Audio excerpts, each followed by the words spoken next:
Hello, Sam here, Fun Decks Only, here with a special. I'm going to do another deck again this week. This one is just because there's something going on this week. We are having our Brawl League final for our local store, Just Play Games in Liverpool. Okay, so I've made it into the top cut. It's not, it's four of us, the top four. And I've played a variety of decks. I can show them off to you soon, but this is the one that I have chosen to make for the finals because it gives I needed a bit of game against control and some aggro, and long game, and being able to finish the game quickly with as few cards as possible. Okay, so basically, just to start off, we have your basic ramp package, except this time I've added the Grazer, because having a 0-3 early on, if they've got something that can swing in for damage, it's very nice to have. It's got reach, can stop a lot of early value flyers getting in as well. Putting a land on the battlefield is especially important in this deck, because I've got a lot of lands, as you can see. A lot of them enter tapped, quite a few of them. So we've got temples and the triomes, and so the Grazer can get us a leg up quite quickly. Same with the Gilded Goose, a turn one play. I'm coming around to the Grazer a bit more because I like to keep hands with at least 3 lands, but Gilded Goose is good if the rest of your hand is just pure gas. Then you've got your Elysian Caryatid, which synergizes really well. Oh, I forgot to say what commander it was. I'll have to edit that back in. Whoops. It's Kenrith. Okay. I'll explain how we leverage all of Kenrith's abilities towards the end. Okay. So, Elysian Caryatid synergizes well with Kenrith because Kenrith has more than 4 power. So, as soon as you land your Kenrith, then Caryatid can tap for more. Paradise Druid, it's nice to have a hexproof that can tap for any colour. I don't run Incubation Druid, as you know, because it doesn't tap for any colour. It only taps for ones that your lands can control, which isn't always helpful. I do run it in decks with less than 3 colours. No, 3 colours or less, I should say. Arcane Signet goes without saying, just good. Now, Cultivate, this is something that you might not expect in a 5-colour deck, and it's because I run, how many basics? Come over here. 1, 2, 3, 4, 5, 6, 7, 8 basics. And you might be thinking, why are you running basics? You know, it's a 5-colour deck. The main reason is you want untapped lands. I tried running it with the Scry Temples in their place. You're just sad a lot of the time when you're putting yourself off your curve.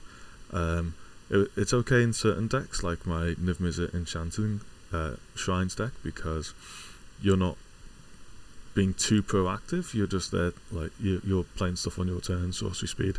You're not reacting to what the enemy's doing. Whereas in this one, if you need the land available to cast these spells, because a lot of the strong decks are like Kinnin, Bond of Prodigy, I particularly hate that card. I don't think it's really fair as a Brawl commander, but you know, that's just me. So I run Tail's End for him and Mystical Dispute just to get him, like, knock them off their curve, because it does hurt them quite a bit. Okay, Chromatic. So that's why I run Cultivate. Chromatic Lantern, 5-colour deck. You know, you want access to all your colours. It's just solid. Sad Robot. I run enough basics for him to be worth it. Also, it does provide me a one more target to hit with Kenrith's black ability there. Obviously, it's not the strongest one to hit with the black ability, but if you're recurring a Sad Robot every few turns, then you're going to be ahead on lands, which is it's just feel good. Going to the protection side of the deck, you may notice that I am running quite a few more counter spells than in my previous decks. I'm try-harding in this one, so that is why. Now, Miscast and Veil of Summer, or Green Cryptic, are very handy to protect a big drop that you put down. So normally I wait for 6 to play old Kenny here, and then if they do try to counter it, Miscast, Veil of Summer, or Mystical Dispute. I should move that up a bit. Doesn't work because it's ordered by CMC. Or Mystical Dispute. They are really handy. Tail's End, almost always use it for their commander, or you can get Trixie, I should say, and say the enemy drops an Ugin and then does a big minus on it to wipe your board. You can Tail's End it. It's funny. You can Tail's End someone's Kinnan activation if they do it in response to one of your rats, which is also fun because then they're tapped out. And you can use it to counter Ominous Seas if they do it, plenty of things. Or if you ever come up against it, I haven't yet, Riel the Everwise, if you Tail's End her trigger, if she's used, like, say, an Ox of Agonist, then you've just emptied her hand, pretty much. Neutralize, it's the best of the 3-mana counters, in my opinion. Being able to cycle it away late game if you're not in a counter war and you need a Wrath or something, very good. Rewind, it's nice to be able to draw a card afterwards or use any of the abilities. Okay, and then we go to removal. Now, I don't run a lot of single target removal, you might see. I run Mythos of Nethroi, which is great because using it against it can be used against creatures and walkers and enchantments and artifacts, any non-land permanent really. Same with Deputy of Detention. Gets rid of all those pesky permanents that a lot of the instant speed spells don't hit. Also provides another target for you to hit with Kenrith, with his 5-mana ability. Being able to constantly recur Detention Sphere, it can be incredibly annoying for the enemy. And then we have 4 sweepers. So I run Deafening Clarion. This one is for Kinnan decks, or just any deck that runs a lot of dorks or small creatures, like early on to try and overwhelm you, like say a Torbran, or a not Tajik wouldn't work, Aurelia, something like that. Or that the new draw 2 that makes cats. Yeah, very handy against there. Shatter the Sky, just a 4-mana Wrath, very good to have. Storm's Wrath, handy to have in. It does hit your walkers, but sometimes it's a sacrifice that needs to be made, but it can also hit their walkers. It was more relevant because I'm making this video post Teferi ban, so it was more relevant before that, but it's still good. It can hit the Narset, which is particularly nasty in the control mirror, and hits a lot of early creatures. Also hits Kinnan and his little board earlier. I know I'm going on about Kinnan, but oh god, that guy. Time Wipe, just handy. Allows you to dodge your command attacks on Kenrith, or if you do it, if you curve out after Sad Robot, then you get another Sad Robot. Just good to have. Next section is the value. Okay, so we don't have a lot of draw built into the deck because Kenrith does it for himself. Now, what we have got is cost reduction for his abilities. So we've got Zerda and Biomancer's Familiar, and what these do is reduce the cost of Kenrith's abilities. So if you've got Biomancer's Familiar out, or Zerda, at any point you can pay 1 on the blue to draw a card, 2 in the black to recur a creature, or, this is where it gets spicy, 1 white to gain 5 life. That is especially powerful when I segue into one creature that I'm running as like a hidden wink on. and I'll do that now just for your benefit. Veto, Thorn of the Dusk Rose. Completely unsynergistic with the entire deck apart from the commander, and this is why it's my little spice tech. I like it. You know, I say I like it. It hasn't come up yet, because generally people quit as soon as I can. I've stuck a Kenrith to the board, and they've used up their removal. They generally scoop. So if you pair Veto up with Kenrith, then you can pay 3 mana to drain your opponent for 5. And if you've got Zerda or Biomancer's Familiar out, then you pay 1 white to drain your opponent for 5. Now, if that isn't sweet, I don't know what is. Okay, then we've got a little Planeswalker package just for breaking the control mirrors.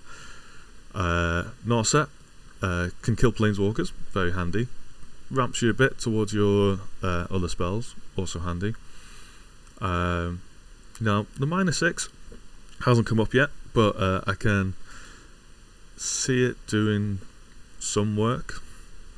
But I do have a lot of non-creatures, but you're not really chaining them, so normally you just -2 in her, and then she'll get killed by something. Elswith Conquers Death. I include it in the Planeswalker package because you bring your Planeswalkers back with the 3 with a 3rd trigger. If you can bring back Nicol Bolas or Ugin, then you're incredibly happy. Speaking of Nicol Bolas, a recent addition to the deck. I've just crafted them. I've played against enough Nicol Bolas to hate his guts. Like, honestly, so much. Oh, it's so annoying to play against. But yeah, like drawing a card and also providing either board or card advantage is huge. 5 mana to remove a creature or Planeswalker is still decent. Quite colour intensive, but we run quite a few colour finders. He might just rot in the hand. That hasn't come up yet, so we'll see how that goes. Chandra, Awakened Inferno, absolutely destroys the control mirror if you can land her, which you probably can because you can't be countered. So basically, if you're ahead on board, you just +2 and keep +2 in, and eventually they're not going to be able to keep up with the damage output. If you're behind on board, she wipes the board. Also deals enough to knock Kinnan off the board and his little dog, but I digress about Kinnan once again. And she can nuke one creature and exile it, which is was useful in my last game against the Norvo, so definitely helpful. And if you activate her +2, she essentially enters on 8 loyalty, which is incredibly difficult for a lot of decks to knock off.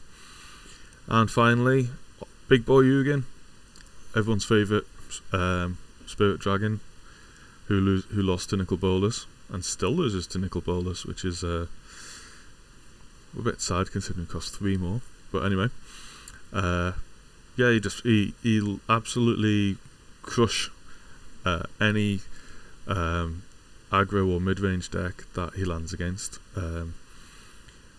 -6 and will generally completely wipe the board in your favour, and then you just bolt whatever they play every turn, or just puts a clock on them if you're +2 and you're ahead on board. There's not too many Planeswalker removal things that can hit him fast enough, really.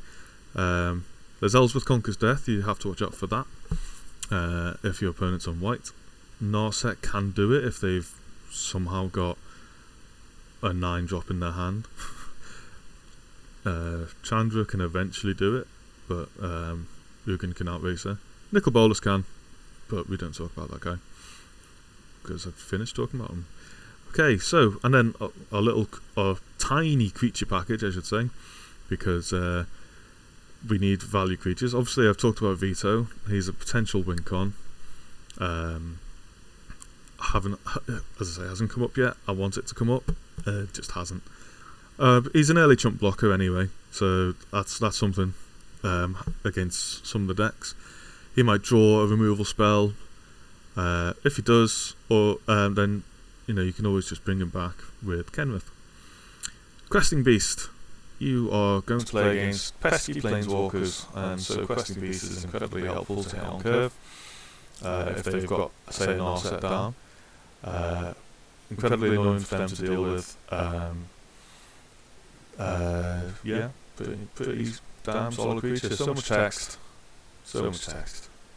Shifting Ceratops, very good in the control. I know I'm talking about the control mirror a lot, but that's what's in the final at the moment, so that's why he's here. He can't be countered and gets haste. Fun fact: when Kenrith's on the field, he can give haste. So don't tunnel vision on the. Well, he also gives trample, does Kenrith. So don't tunnel vision on activating the Ceratops' ability if you have Kenrith on the field, because Kenrith does 2 shifting Ceratops abilities in 1 for the same, for like half the mana cost. And then the Thorn in many an opponent's side, the Thorny Mammoth. He's such a pain. Like, you know what? He'll sit in your hand for ages, and you'll be sat there thinking, "Oh, why is this even in the deck? Why?" And then you'll land him, and he'll kill one of their important creatures, and then they'll waste a removal spell on it because they're like, "Oh no, this guy's a big pain in the ass." In the rear, I should say, and so it'll go to your graveyard, and then you play Kenrith, and then you resurrect it, and then batter their face some more, and then you give it haste with Kenrith, and then you smack them in the face for 11. As you can see, a lot of these creatures are just really good to bring back with Kenrith. They already have haste, so, this already has haste, so you don't need to worry about spending the red. If they multiple block the Questing Beast for some reason, you can give it trample with Kenrith, and then they just can kill every creature that blocks it. Well, up to 4. Bring back Zerd is also nice. Basically, there's a lot of synergy in this deck. It doesn't always come out. Sometimes you do just end up with a bunch of rats, and you're just staring at a Nugan, and that's a bit sad. But in general, very solid deck from my playtesting. Now the mana base, right? I talked again about not wanting tap lands. Incredibly important. Like, shock lands are already painful enough, so we've got 1 of every shock, and a Temple of Mystery, because green-blue is generally what you want earlier, because look what all of our bottom end is, green and blue. All the other colours can wait. Then we have our basics. Now, I put 2 planes in, because you want to hit double white most of the time on turn 3 or 4 to either shatter on turn 4, time wipe on turn 5, or play Zerda. Now you can have a red enter for Zerda, but double white is also very good for Elspeth Conquer's Death. 2 islands, because neutralize and rewind are near the bottom of your curve. You also want to be able to land the time wipe, the Deputed Extension, or potentially the Biomancer's Familiar if you're curving out and the opponent's stuttering. 1 swamp you only have as early plays, Mythos of Nethroi and Veto, and you don't really care about getting Veto down early unless you're against hyper aggro. And contributes to Nicol Bolas on turn 5, but it needs to be 1 of 3 anyway, so you're not really too fussed. 1 mountain, you might need it for Storm's Wrath or Deafening Clarion, but they are lower priority than the white. Forest, if you can have an untapped green on turn 1, then you've got your Grazer or your Goose. Or potentially you can play a Triumph turn 1 and get a Caryatid or Paradise Druid on turn 2, which is good to have. And then you might have expected it already, there's a Field of the Dead at the bottom. Very, very good card. Has broken a few control mirrors that I've been in, especially since with Kenrith you can give your zombies haste. So potential play that I had was well, that I did do. Cultivate with Field of the Dead on the field. Played out both the lands. Got 2 zombies. Played a sad robot. Got another land. Gave all of them haste. And swang in for... well, with Kenrith, I believe that's 13. So that's a big swing, especially late game. If you've got an empty board and then you just go play a bunch of lands and then get a bunch of creatures, that's very hard to deal with. Often gets hit by casualties of war, does Field of the Dead, so expect that. Notable omissions from the deck. You might be wondering why I am not running something like the aforementioned casualties. Great card. I find it. What I've found is that